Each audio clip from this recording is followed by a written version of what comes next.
نحمده ونصلي ونسلم على رسوله الكريم اما بعد فاعوذ بالله من الشيطان الرجيم بسم الله الرحمن الرحيم قد افلح من تزكى وذكر اسم ربه فصلى صدق الله العظيم اللهم صل على سيدنا محمد وعلى آل سيدنا محمد بارك وسلم عدد ما في علم الله صلاة دائمة بدوام ملك الله.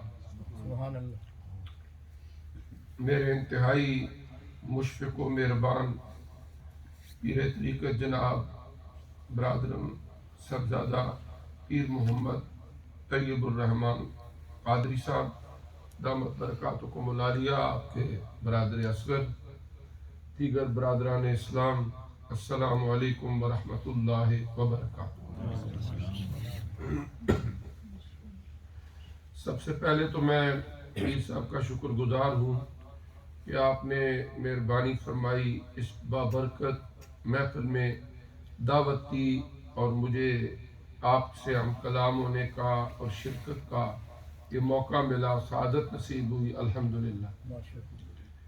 آج ہم چند ایک معروضات جس حوالے سے کریں گے، اشتہار میں بھی آپ نے وہ موضوع شاید دیکھا ہوگا کہ دور حاضر میں تصوف و طریقت کی ضرورت اور اہمیت.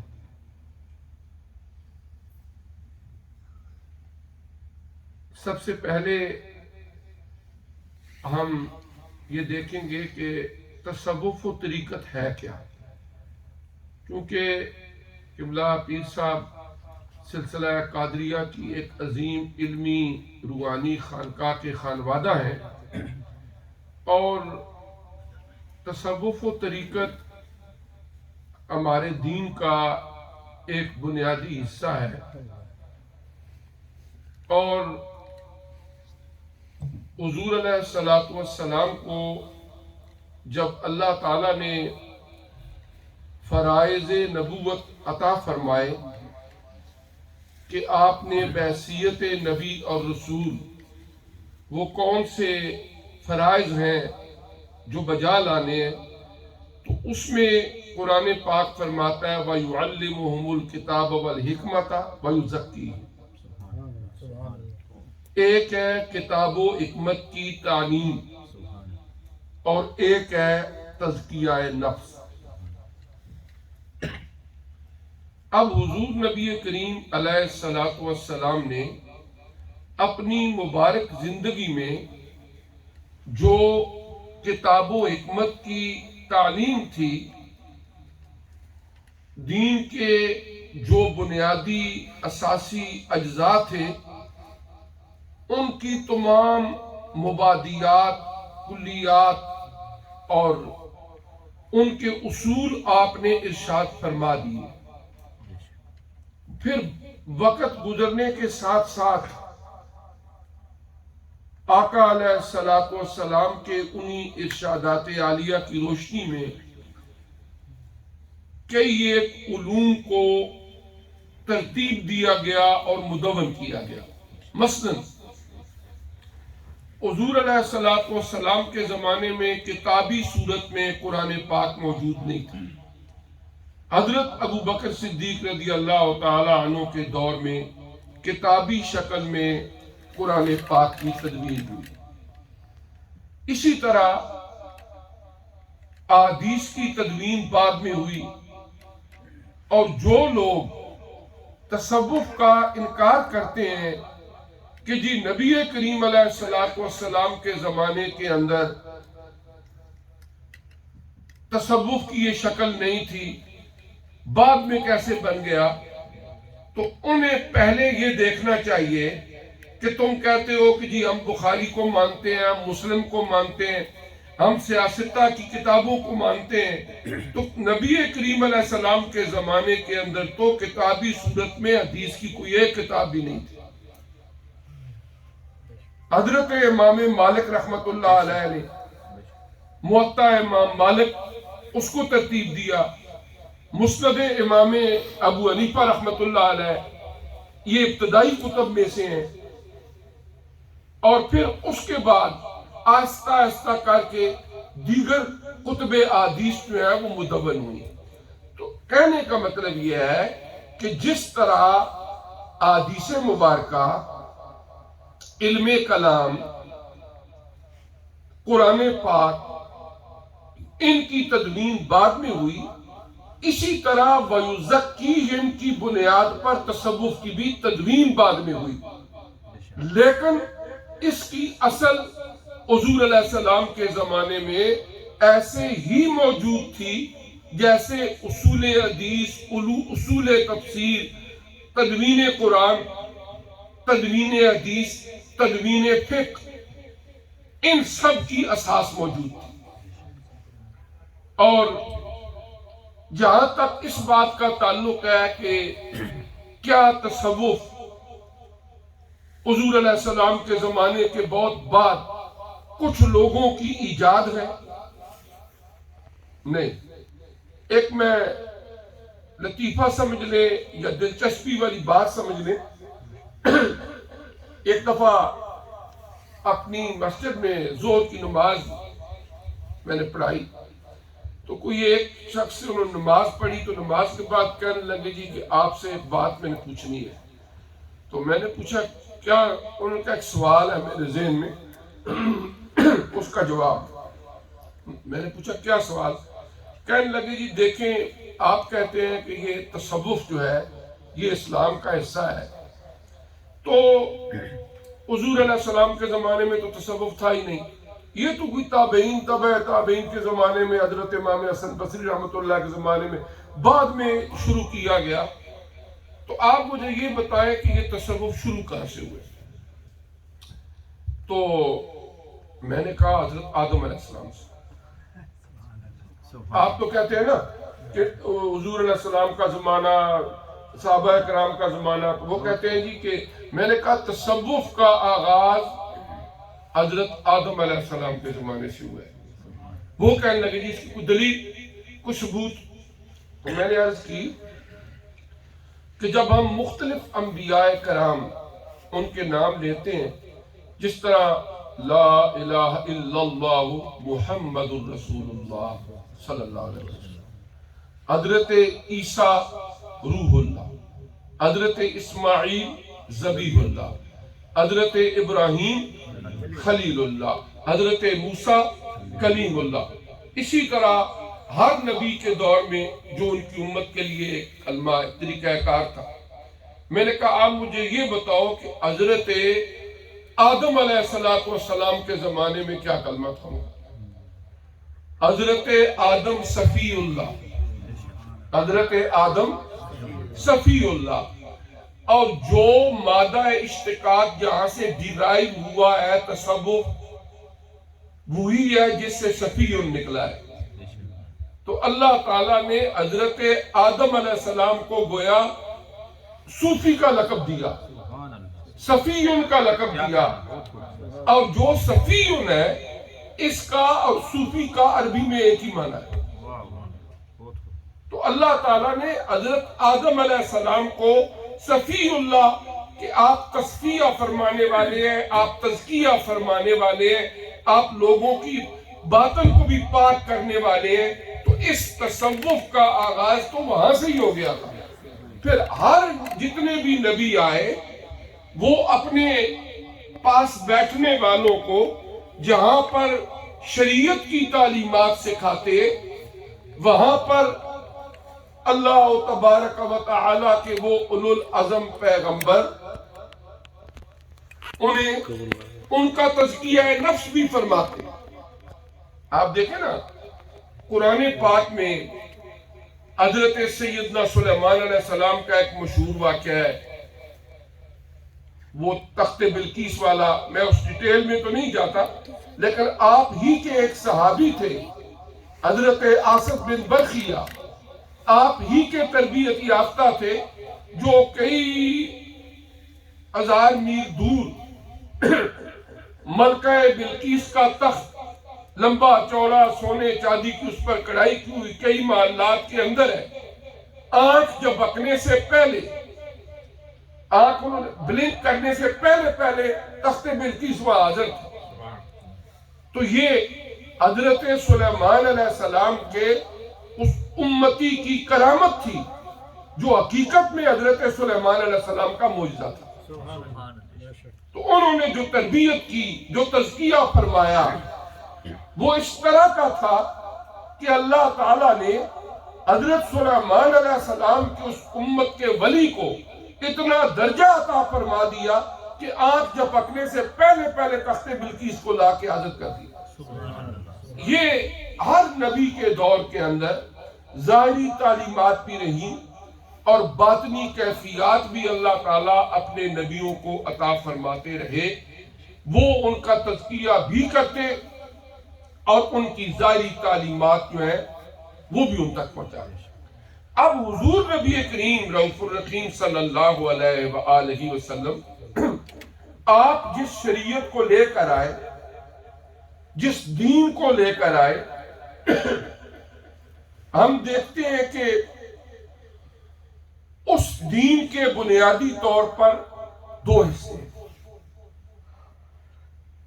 کچھ لوگ وہ ہیں کہ جنہیں اللہ تبارک و تعالی نے ظاہری علوم میں سے حصہ وافر عطا فرمایا، جس کو اللہ تعالیٰ نے قرآن پاک کے ساتھ لگا دیا، بڑے بڑے شیخ القرآن بن گئے، مفسر قرآن بن گئے. جن سے اللہ نے حدیث کی خدمت کا کام لیا، بڑے بڑے محدث، بڑے بڑے شراح حدیث، بڑی بڑی حدیث کی کتابیں مرتب کرنے والے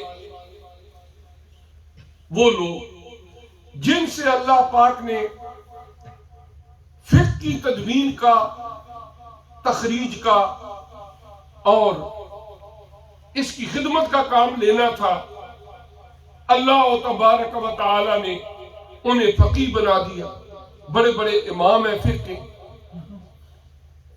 کچھ لوگ وہ ہیں کہ جن سے اللہ تعالیٰ نے علم کلام کا، عقائد کا کام کیا. شرح عقائد النسبی، امام نسبی نے عقائد پر کتاب لکھی. یعنی اسی طرح محدث بنے، فقیہ بنے، علم کلام کے ماہرین، متکلم بنے. یہ ظاہری تعلیم ہے. پھر وہ جو باطنی کیفیات تھی، اگر نبی کریم علیہ السلام کے زمانے میں آپ دیکھیں، ایک شخص ہے وہ حاضر ہوتا ہے نبی کریم علیہ السلام کی بارگاہ میں اور حاضر ہو کے ایمان لے آتا ہے. ایک نظر اس کی حضور علیہ السلام کے رخ اطہر پہ پڑ جاتی ہے. اللہ تعالیٰ اس کو صحابیت کا اعلیٰ ترین مرتبہ دے دیتے ہیں. دور صحابیت کے بعد جتنے تابعین، تبع تابعین، بڑے بڑے اولیاء کرام، بزرگان دین، شب بیدار، تہجد گزار، حفاظ قرآن، جتنے لوگ گزرے، انہوں نے جتنی نیکیاں کی، ان ساری نیکیوں کا آپ ایک مینار تعمیر کرتے چلے جائیں، جہاں پہ جا کے اس کی انتہا ہوگی وہاں سے ایک ادنا صحابی کے مقام کی ابتدا ہوگی. آپ دیکھیں یہ رتبہ کیسے مل گیا. یہ اس ایک آقا علیہ السلام کی جو نظر پڑ گئی نا، اس کا اثر ہے. ایسا تزکیہ ہو گیا ظاہر کا اور باطن کا کہ دنیا کے سارے متقی اور پرہیزگار مل بھی جائیں بعد کے زمانے کے، اس ایک شخص کے مقام کو نہیں پہنچ سکتے. اچھا کچھ لوگ ہیں نا فضول بات میں الجھتے ہیں جی کہ نبی کریم علیہ السلام جیسا کوئی ہو سکتا ہے، نہیں ہو سکتا. میں کہتا ہوں کہ جس پر ایک نظر آقا علیہ السلام کی پڑ گئی، ایمان کی حالت میں بندہ ہو، یا اس کی ایک نظر آقا علیہ السلام کے رخ اقدس میں پڑ گئی، قیامت تک اس جیسا کوئی نہیں ہو سکتا. اگر نہیں تو دنیا کے اندر بڑے عالم، بڑے حافظ، بڑے فقیہ کوئی ایک صحابی بنا کے دکھاؤ، اس جیسا کوئی نہیں ہو سکتا. تو یہ کیا تھا؟ یہی وہ برکات نبوت ہیں. یہی وہ برکات نبوت ہیں جو دلوں سے دلوں تک پہنچتی ہیں، دلوں سے دلوں تک آگے پہنچتی ہیں، اور آگے پھر یہ نور تقسیم ہوتا چلا جاتا ہے۔ آپ دیکھتے ہیں نا جتنے بھی بزرگ ہیں ان کا ایک شجرہ طریقت ہوتا ہے، شجرہ طریقت ہوتا ہے۔ وہ کیا ہوتا ہے؟ مثلا 4 جو بڑے بڑے سلاسل طریقت ہیں، ان میں سے سلسلہ نقشبندیہ حضرت سیدنا ابو بکر صدیق رضی اللہ تعالیٰ عنہ کی نسبت سے آقا علیہ السلام تک پہنچتا ہے، اور باقی تینوں بڑے سلاسل وہ حضرت سیدنا علی شیر خدا رضی اللہ تعالیٰ عنہ کے وسیلہ سے اور نسبت سے آقا علیہ السلام تک پہنچتا ہے۔ تو بہرکیف جو بات میں عرض کر رہا تھا کہ جن لوگوں کو اللہ تعالیٰ نے ظاہری علوم حاصل کرنے کی توفیق عطا فرمائی، وہ کیا بنے؟ محدث بنے، فقیہ بنے، شیخ القرآن بنے، شیخ الحدیث بنے، علم کلام کے ماہر بنے۔ اچھا، پھر جن لوگوں کو اللہ تبارک و تعالی نے باطنی کیفیات عطا فرمائی، وہ کیا بنے؟ غوث بنے، قطب بنے، قطب وحدت بنے، قیوم بنے، فرد بنے۔ یعنی یہ وہ درجات ہیں کہ جو اللہ تعالیٰ ان کو عطا فرماتا ہے۔ یہ فیضان ہے برکات نبوت کا۔ اور پھر آگے چلیں، جن لوگوں نے ظاہری شریعت کے اندر قرآن حدیث پڑھ کے مسائل کا استخراج کیا، فقہ کو مدون کیا، 4 بڑے بڑے سلاسل مذاہب فقہ بن گئے، حنفی، شافعی، مالکی، حنبلی۔ اور جن لوگوں نے اللہ کے فضل سے حضور علیہ السلام کی نسبت سے ان برکات نبوت کو حاصل کیا، ان کے بھی 4 بڑے بڑے سلاسل طریقت بن گئے، قادری، نقشبندی، چشتی، سروردی۔ ان کے یہ 4 سے۔ اب اگر کوئی بندہ سوال کرے کہ اہل سنت والجماعت کس کو کہتے ہیں، ہمارے یہاں بعض اوقات علاقائی سطح پر کرائٹیریا بہت زیادہ نیرو ہوتا ہے، تنگ سا کرائٹیریا۔ ورلڈ وائڈ پوری دنیا کے اندر کہیں پر بھی کوئی بندہ ہے، آپ اس کو کیسے کہہ سکتے ہیں کہ اہل سنت والجماعت ہے؟ جس کے ایک ہاتھ میں شریعت کا عالم ہو، ایک ہاتھ میں طریقت کا عالم ہو۔ 4 جو بڑے بڑے فقہ کے مذاہب ہیں ان میں سے کسی کے ساتھ تعلق ہے، اور 4 بڑے بڑے سلاسل طریقت ہیں ان میں سے بھی کسی کے ساتھ تعلق ہے، تو وہ اہل سنت والجماعت۔ صحیح العقیدہ ہو وہ بندہ اہل سنت والجماعت ہے۔ اچھا، پھر اس کے بعد آگے چلیں کہ ہمیشہ سے بزرگان دین نے ذکر الہی کے ذریعے لوگوں کا تصفیہ، تطہیر باطن یہ کی۔ مثلا مختلف اولیاء کرام کے معمولات مختلف ہوں گے، لیکن کچھ چیزیں وہ ہیں کہ جو ان میں قدر مشترک ہیں، کمبائنڈ ان کا مشن ہے۔ حضرت علامہ اقبال رحمت اللہ علیہ نے فرمایا تھا، ابتار ہو، رومی ہو، رازی ہو، غزالی ہو، کچھ ہاتھ نہیں آتا بے آہ سحر گائے۔ ایک تو وہ جو اللہ کے ولی ہے، ایک تو تہجد گزار، راتوں کی تنہائیوں میں اللہ کی بارگاہ میں جولیاں پھیلا کے مانگنے والے، اور دوسرا کثرت کے ساتھ اللہ کا ذکر کرنے، نبی کریم علیہ السلام کے عشق و محبت میں ڈوب کے کثرت کے ساتھ اللہ تعالیٰ کا ذکر کرنے والے۔ وہ لوگ ہیں جنہوں نے ذکر الہی کے ذریعے لوگوں کی تربیت کی۔ اور پھر آپ دیکھیں نا کہ صوفیاء کرام نے ہر دور میں جس طرح ظاہری بیماریوں کا علاج ہوتا ہے، اسی طرح روحانی بیماریوں کا علاج کیا۔ صوفیاء کرام بنیادی طور پر وہ روحانی بیماریوں کے معالج ہیں۔ قرآن گواہ ہے نا، ہماری جو انسان جس کو ہم کہتے ہیں نا، وہ صرف میٹریلسٹک باڈی نہیں ہے، روح اور جسم ملے گا تو پھر انسان بنے گا۔ قرآن اٹھا کے دیکھیں، فرشتوں کو حکم ہوا آگ پانی مٹی ہوا اس کا ایک خمیر تیار کریں۔ اللہ کی ذات مصور ہے، اس نے خود نقشہ بنا کے دیا، ایسے نقشے پہ ایک وجود بناؤ۔ فرشتوں کا کام اتنا ہی تھا کہ وہ ڈھانچہ بنا دیا حضرت آدم علیہ السلام کے وجود کا۔ قرآن فرماتا ہے وَنَفَخْتُ فِيهِ مِن رُوحِي، اللہ پاک فرماتے ہیں پھر میں نے اس میں روح پھونکی۔ اب جب روح آئی اور جسم اور روح کا تعلق آپس میں مل گیا تو وہ انسان حرکت کرنے لگا، چلنے پھرنے لگا دنیا کی زندگی میں۔ جب کوئی بندہ فوت ہو جاتا ہے نا، تھوڑا ہارڈ ورڈ ہے اردو کا لیکن ایک لفظ اردو میں استعمال ہوتا ہے، کہتے ہیں اس کی روح قفس انصری سے پرواز کر گئی۔ قفس کہتے ہیں پنجرے کو، کیج کو، یعنی جو میٹریلسٹک کیج بنا ہوا تھا پنجرا، اس کے اندر تھی سول، اسپرٹ، اب وہ فلائی کر گئی۔ اس کا مطلب یہ ہے ڈیتھ ہو گئی کہ وہ روح اندر۔ اگر آپ قرآن پاک کی روح سے دیکھیں کہ ایک بچہ جو پیدا ہوتا ہے، قرآن فرماتا ہے کہ پہلے وہ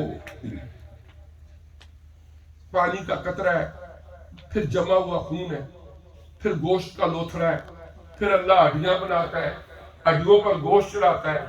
جب 120 ڈیز گزر جاتے ہیں اپروکسیمیٹلی، پھر وہ عالم ارواح میں جو اللہ نے روحیں بنائی، جن سے پوچھا الست بربکم قالوا بلا، کیا میں تمہارا رب نہیں ہوں؟ انہوں نے کہا قالوا بلا، کیوں نہیں، تو ہی تو ہمارا رب ہے۔ پھر وہ والی روح اللہ کا ایک فرشتہ آ کے ماں کے پیٹ میں اس وجود کے اندر جب پھونکتا ہے، اب کیا ہوتا ہے کہ ماں کے پیٹ میں حرکت کرنا شروع کر دیتا ہے۔ پھر اس کے بعد اللہ بہتر جانتا ہے، کچھ بچے ماں کے پیٹ میں ہی فوت ہو جاتے، کچھ دنیا میں آ کے بالکل بچپن میں فوت ہو جاتے، کچھ لڑکپن میں، کچھ جوانی میں، کچھ بڑھاپے میں۔ یہ اللہ کی قدرت ہے۔ پھر وہ جتنی دیر تک اللہ چاہتا ہے اس دنیا کی زندگی میں جسم اور روح کا رشتہ برقرار رہتا ہے۔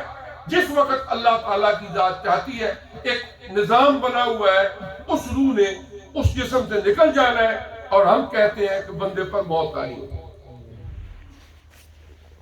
اس طرح کیا ہے کہ اللہ تبارک و تعالی نے حضرت سیدنا آدم علیہ السلام کا وجود بنایا، فرشتوں کو فرمایا، پھر روح پھونکی۔ اب اس کا مطلب کیا ہوا کہ ہم صرف مادی وجود نہیں ہے کہ سارا دن یہی دیکھیں کہ شیمپو کون سا یوز کرنا ہے، فلاں چیز کون سی یوز کرنی ہے، کپڑا کون سا، صرف اسی کو ہی سنوارتے رہے۔ ایک اور اصل انسان ہے۔ جس طرح آپ بادام خریدتے ہیں، اس کو ایسے ہی نہیں کھانا شروع کر دیتے، اس کا کور اپنی جگہ، اصل مغز اس کا انسائیڈ ہوتا ہے۔ روح اصل ہے۔ مادی وجود ختم ہو جائے گا، دفن ہو جائے گا، روح نیک لوگوں کی اعلیٰ علیین میں چلی جائے گی۔ جب مادی وجود نہیں تھا اس وقت بھی روحیں تھیں۔ الست بربکم جب اللہ پاک نے فرمایا روحیں تھیں، اب جب مادی وجود مٹی میں دفن ہو جائے گا پھر بھی روحیں رہیں گی۔ تو اصل مسئلہ کیا ہے؟ دنیا کی بے سکونی، اس کا علاج بات آج کے دور کی ہو رہی ہے، اس کا علاج صرف اور صرف صوفیاء کرام کے پاس ہے۔ ایون معذرت کے ساتھ صرف ظاہری کتابیں پڑھ کے اگر بندہ بہت بڑا عالم بن جائے، اس کے پاس بھی اس کا علاج کوئی نہیں۔ دین جو اندر کتب اے بے خبر، علم و حکمت از کتب دین از نظر۔ اقبال فرماتے ہیں کہ ارے نادان، کہ کتابوں میں دین نہ تلاش کرنا شروع کر دینا. بات تو تھوڑی ہے. دین مجھو اندر کتب اے بے خبر، علم و حکمت از کتب دین از نظر. کتابوں سے تمہیں حکمت کے موتی ملیں گے، حکمت کی باتیں ملیں گی، لیکن دین کسی بزرگ کے فیض نگاہ سے ملے گا.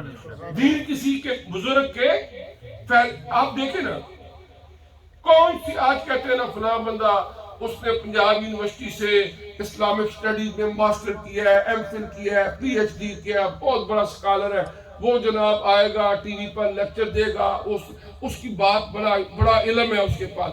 آپ مجھے یہ بتائیں کہ کون سی یونیورسٹی تھی مکہ مکرمہ میں جس میں صحابہ کرام نے ڈگری لی ہے؟ وہ ایک ہی یونیورسٹی تھی، نگاہ مصطفیٰ. حضرت سلمان فارسی رضی اللہ تعالیٰ عنہ ایران سے آئے تھے، حضرت بلال حبش سے آئے تھے، حضرت صہیب روم سے آئے تھے. عربی زبان ان کی مادری نہیں تھی. نگاہ مصطفیٰ پڑھی، ان کا دین میں پی ایچ ڈی ہو گیا. ابو جہل، عتبہ، شیبہ، امیہ بن خلف، ان کی مادری زبان عربی تھی، لیکن جب نگاہ مصطفیٰ سے محروم رہے تو انہیں دین سمجھ نہیں آیا. دین کی الف بے سمجھ نہیں آئی، جبکہ قرآن عربی میں نازل ہو رہا تھا. حضرت بلال کو سارا دین سمجھ آ گیا، حضرت صہیب رومی کو سارا دین سمجھ آ گیا، حضرت سلمان فارسی کو سارا دین سمجھ آ گیا. آج کا دنیا کا کوئی بڑے سے بڑا پی ایچ ڈی ان جیسی دین کی سمجھ نہیں رکھتا. وہ کیا ہے؟ وہ کون سی یونیورسٹی تھی؟ نگاہ مصطفیٰ. اور وہی نگاہ مصطفیٰ صلی اللہ علیہ وسلم، وہ فیضان اب بھی جاری ہے اور قیامت تک جاری رہے گا. اور صوفیاء کرام اللہ کے وہ نیک برگزیدہ بندے ہیں کہ ہماری 1450 سالہ تاریخ، اس کا کوئی دور دیکھ لیں، جب بھی برا وقت آیا مسلمانوں پر تو اس پر تو انگریز مورخین بھی گواہ ہے کہ جب مسلمانوں کا سیاسی نظام بربادی کی طرف چلا گیا تو ان کے روحانی نظام نے پھر ایک دفعہ اس کو سہارا دے دیا. آپ دیکھیں کہ صوفیاء کرام بزرگان دین، ان کی خدمات ایسی ہیں کہ عجیب بات، جو لوگ تصوف و طریقت کو نہیں مانتے انہوں نے بھی کتابیں لکھی ہیں صوفیاء کرام کا کردار، اس لیے کہ ہسٹری کو چینج نہیں کر سکتی. اب برے صغیر کی ہسٹری میں حضرت مجدد الافسانی رحمت اللہ علیہ کا کردار، حضرت خواجہ معین الدین چشتی اجمیری رحمت اللہ علیہ کا کردار، حضرت داتا گنج بخش رحمت اللہ تعالی علیہ کا کردار کیسے تم ختم کر سکتے؟ آپ دیکھیں نا، آج کے دور کی چونکہ بات ہو رہی ہے، میرے عنوان کے ساتھ یہ ہے تصوف و طریقت اور آج کا جو زمانہ جا رہا ہے. برے صغیر کے اندر اکبر کا دور ہے، وہ ہندوازم سے متاثر ہوا، اس نے ایک اپنا علیحدہ دین بنا لیا اور اس کا نام رکھا دین الہی. اس نے بنا لیا. وہ اتنا بیہودہ انسان تھا کہ ہم کہتے ہیں اللہ جل جلالہ، اس کا نام تھا جلال الدین اکبر. تو وہ کہتا تھا کہ یہ جو تم کہتے ہو نا اللہ جل جلالہ، یہ جلال میں ہی ہوں، اس لیے کہ میرا نام ہے جلال الدین اکبر. اب اس نے بنا لیا وہ دین.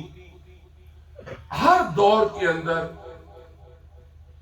ظاہری چند کتابیں پڑھے ہوئے کچھ نہ کچھ علماء حکمرانوں کو، صاحب اختیار طبقے کو مل جاتے ہیں کہ جو دنیا کی دمک چمک کی خاطر ہر بات پہ لبیک حضور لبیک حضور یہ کرتے رہتے ہیں. ابو الفضل اور فیضی بڑے بڑے علماء تھے، اس زمانے میں فارسی زبان تھی. انہوں نے قرآن پاک کی بے نقط تفسیر لکھی کہ جو لیٹرز ہیں جن کے اوپر نقطہ آتا ہے وہ استعمال ہی کوئی نہیں کیا، صرف ان لیٹر سے آگے ورڈ بنائے کہ جن پر کوئی نقطہ نہیں تھا، بے نقط تفصیل لکھی، بڑے بڑے عالم قرآن کے حدیث کے ظاہری طور پر، لیکن وہ اکبر کے دین الہی کے حمایتی بن گئے۔ اب آپ دیکھیں کہ وہاں پر ایک مرد درویش، خانقاہوں کا بوریا نشین، سلسلہ نقشبندیہ کے صوفی باصفا حضرت مجدد الافسانی رحمت اللہ علیہ تنے تنہا اکبر کے سامنے کھڑے ہو گئے کہ یہ وہ دین نہیں جو میرے آقا محمد الرسول اللہ لے کر آئے، میں تیرے دین کو نہیں مانتا۔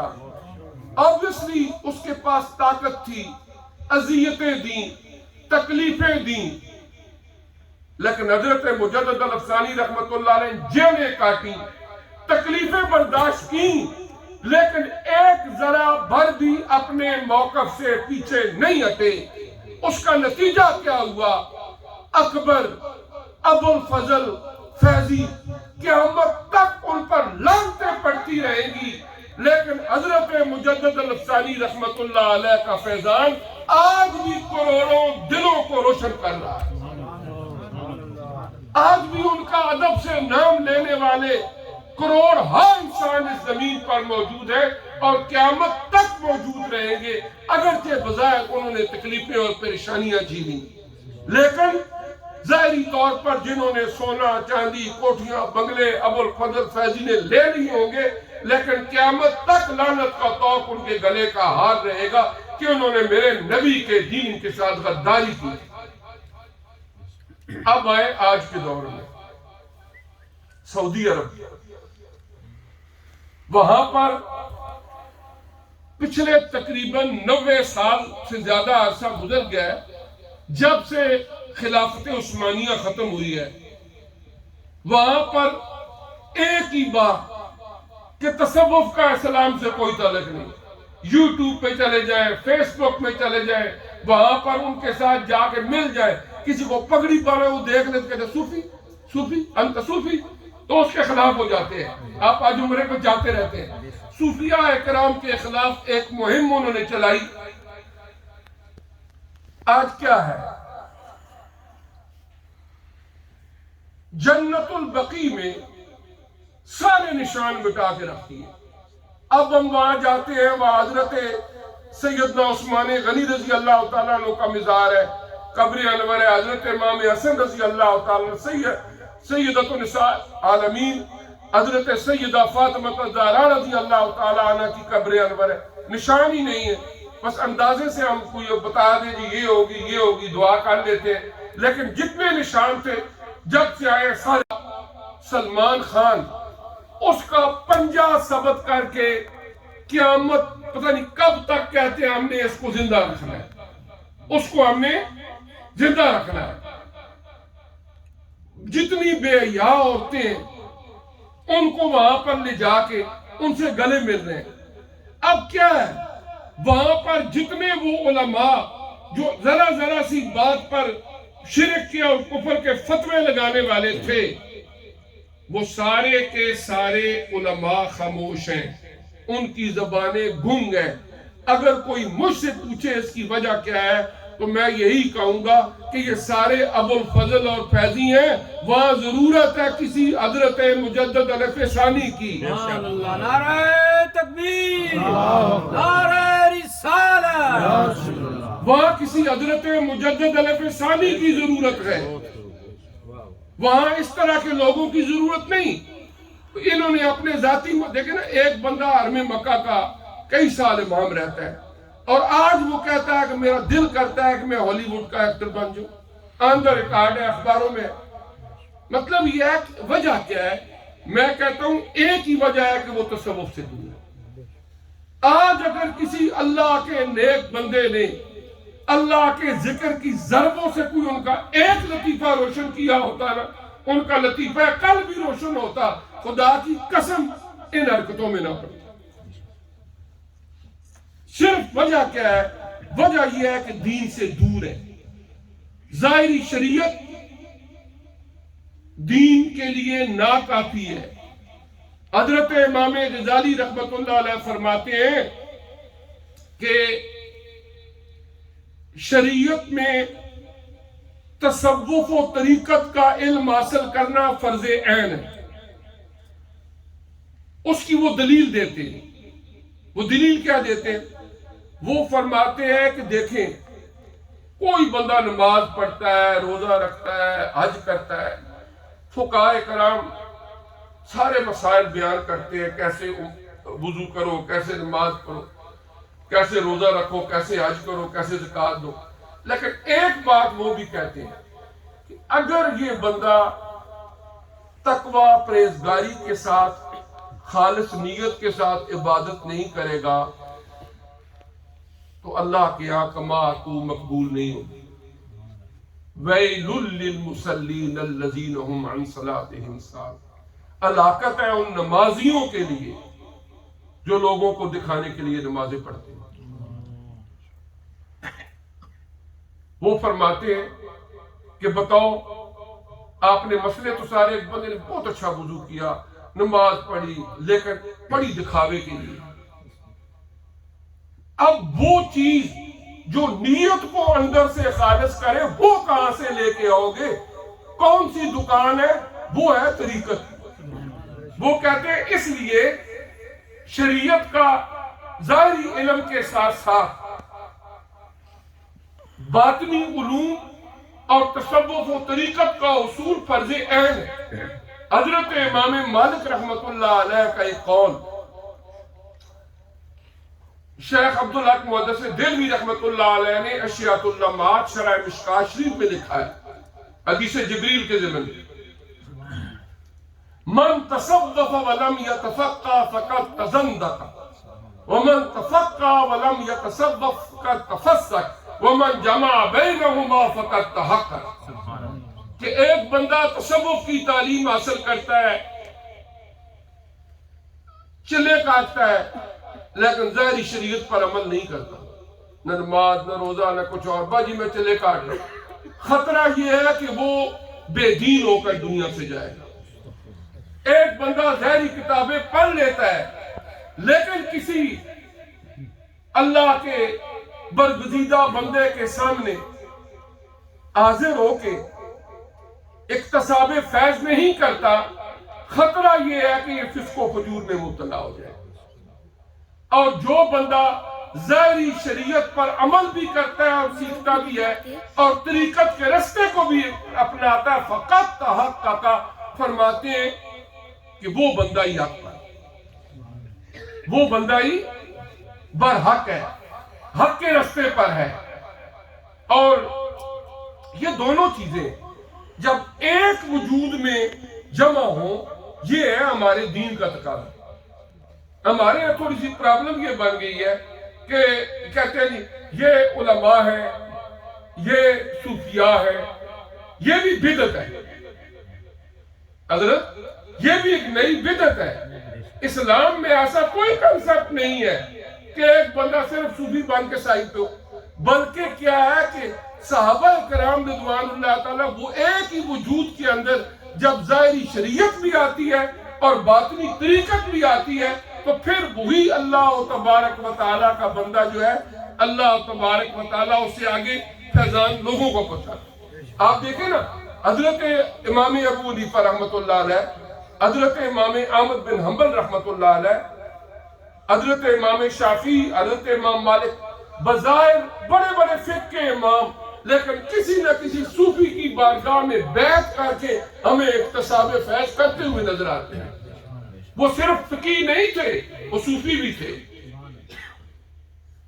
انہوں نے حضرت امام غزالی رحمت اللہ علیہ کی بڑی مشہور کتاب ہے المنقذ من الضلال.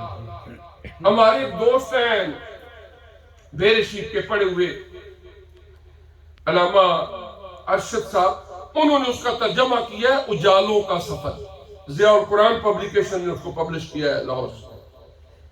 المنقذ من الضلال کیا ہے؟ حضرت امام غزالی رحمۃ اللہ علیہ اس کتاب میں فرماتے ہیں، وہ پی ڈی ایف میں بھی مل جاتی ہے، گوگل پہ بھی جائے، المنقذ من الضلال، تو اس میں وہ کیا فرماتے ہیں؟ وہ فرماتے ہیں کہ میں نے فلسفہ پڑھا، منطق پڑھی، بہت سارے ظاہری علم پڑھے، قرآن پڑھا، حدیث پڑھی، لیکن میں سوچتا تھا کہ کیا یہ ظاہری علم پڑھ کے میں نے اپنی زندگی کے مقصد کو پا لی؟ اندر مطمئن نہیں تھا۔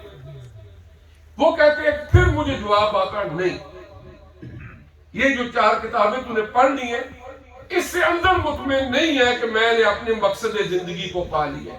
کہتے ہیں پھر میں اللہ کے ایک نیک بندے، ایک صوفی کی بارگاہ میں گیا، جب تصوف کے اشغال کو میں نے اختیار کیا تو مجھے وہ تزکیہ نفس اور تطہیر باطن ہوا کہ میں سمجھتا ہوں کہ اگر یہ رستہ میں اختیار نہ کرتا تو ساری کتابیں پڑھنے کے باوجود بھی میں گمراہ ہو جاؤں۔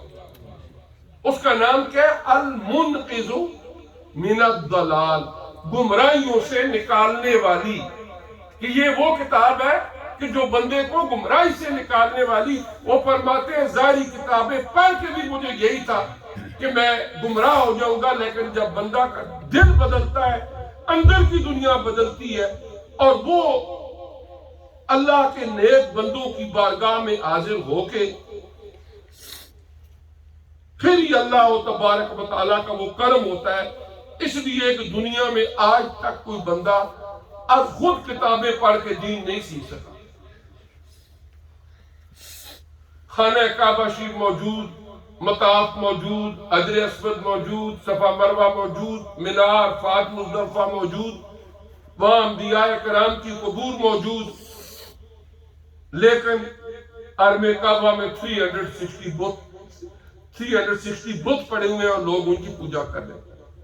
جب نبی کریم علیہ السلام کی تشریف آوری ہوئی، جس نے پیمانے وفا باندھا، حضور علیہ السلام سے اکتساب فیض کیا، جن کو شہادت نصیب ہوئی، وہ ایک ایک کرتے کرتے وہ لاکھوں کی تعداد ان کی پہنچ گئی۔ اللہ تبارک و تعالیٰ نے انہیں ہدایت سے مالا مال کر دیا۔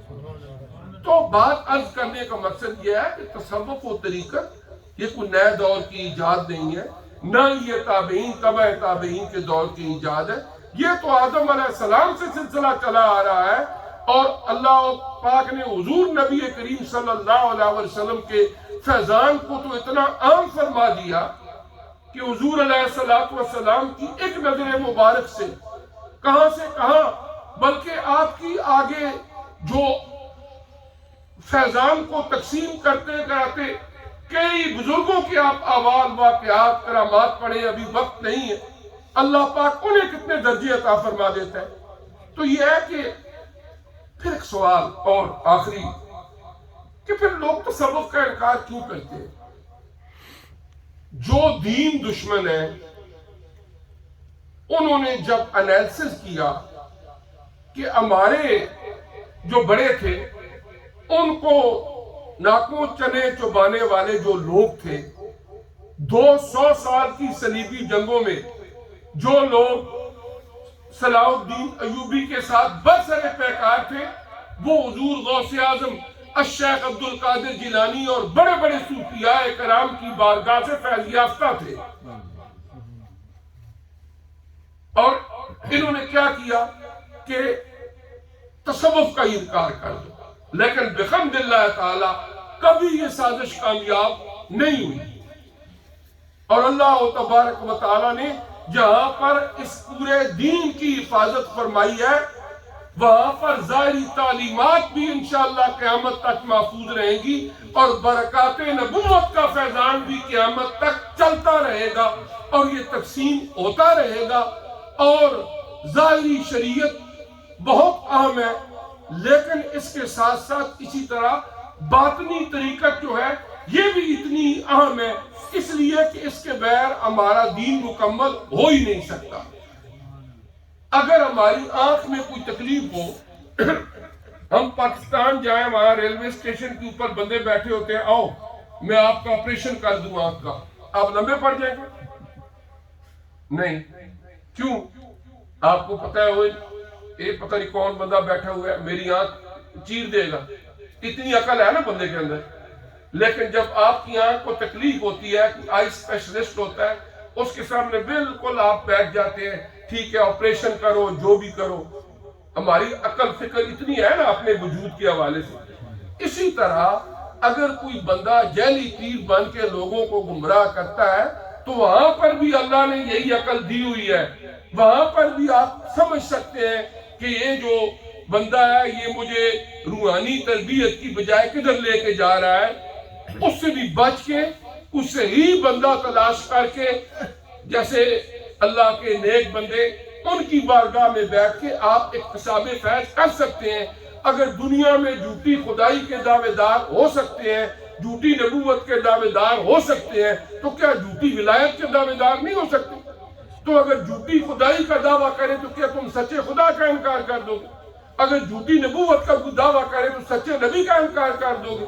تو اگر جھوٹی ولایت کا انکار اگر کوئی دعویٰ کرتا ہے تو پھر تم ولایت کا اور تصوف کا انکار کیوں شروع کر دیتے ہو؟ تصوف ہمارے دین کا ایک حصہ ہے. وقت میرا خیال ہے بہت زیادہ ہو گیا.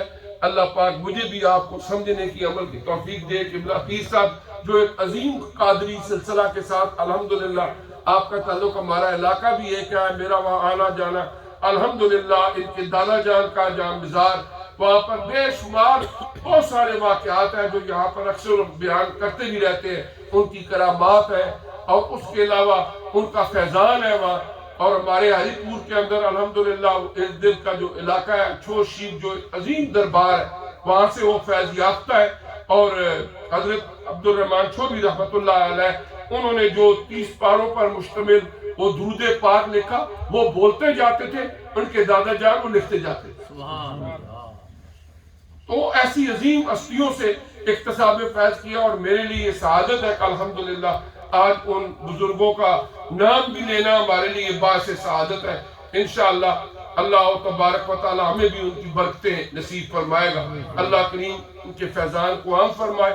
اور جو ایک عظیم پروجیکٹ ہے اللہ پاک اس کو پایا تکمیل تک پہنچائے. اور خصوصاً پیر صاحب کی والدہ صاحب کو اللہ تعالیٰ صحت کاملہ عطا فرمائے.